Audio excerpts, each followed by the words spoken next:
Selamat mendengarkan podcast ini. Shalom, kebenaran hari ini 1 Juli 2022 bertema kejutan.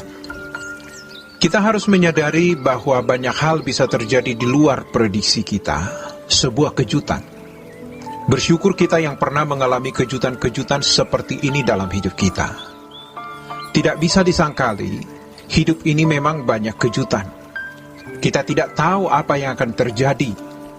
Datang ke dokter, niatnya hanya mau periksa rutin, tapi malah diponis menginap satu jenis penyakit yang sudah parah. Satu hal yang harus kita ingat, bahwa kita tidak tahu apa yang akan terjadi di depan. Jadi, jangan kita sombong.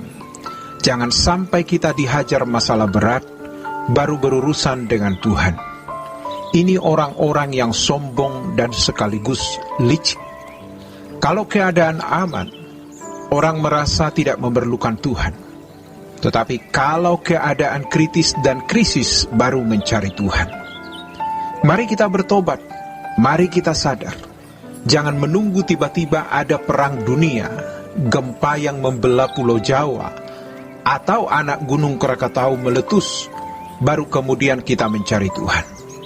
Kita tidak tahu apa yang akan terjadi. Ketika keadaan baik, smooth, running well, tidak ada masalah, kita tetap berkata, ku perlu kau Tuhan. Hanya kau yang ku perlu. Itu baru rendah hati. Rendah hati dan tulus, bukan sombong dan licik. Kita harus menyadari bahwa kita tidak tahu apa yang akan terjadi di depan, sehingga kita selalu berkata, aku perlu Engkau Tuhan. Banyak orang ketika memiliki uang banyak, relasi pejabat, merasa kuat dan aman, tubuh sehat, maka mereka cenderung menjadi sombong. Ia tidak merasa membutuhkan Tuhan. Tuhan bisa menyayangi orang-orang seperti ini dengan memberi masalah.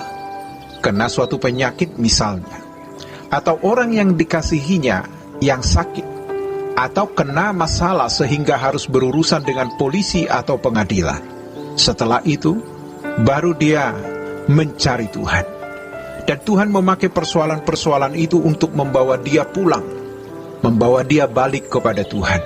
Tuhan tarik dia datang kepada Tuhan.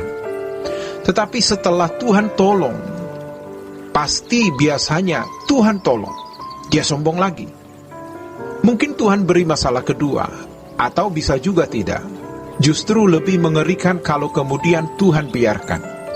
Orang seperti ini hatinya dikeraskan. Tetapi kalau kita, walaupun tidak ada masalah, tetap berlindung kepada Tuhan, bergantung kepada Tuhan. Dan ketika Tuhan memberi masalah, dan pasti Tuhan memberi masalah, masalah itu digunakan Tuhan untuk mendewasakan kita.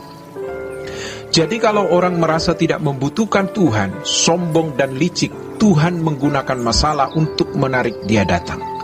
Tetapi orang yang membutuhkan Tuhan, orang yang rendah hati dan tulus, pasti ada masalah juga.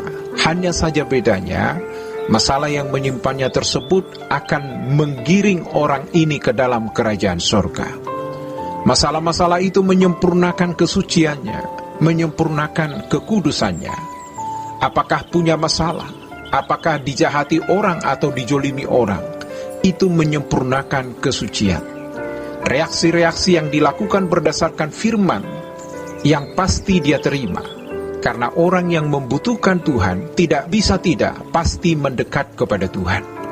Dan kalau mendekat kepada Tuhan, Tuhan pasti memberikan firman-Nya. Tuhan pasti memberikan tuntunannya. Tuntunan dan bimbingan Tuhan itu akan menjadi sesuatu yang melekat di dalam dirinya dan mendewasakan ketika dia menghadapi masalah. Tidak mungkin orang dewasa tanpa masalah.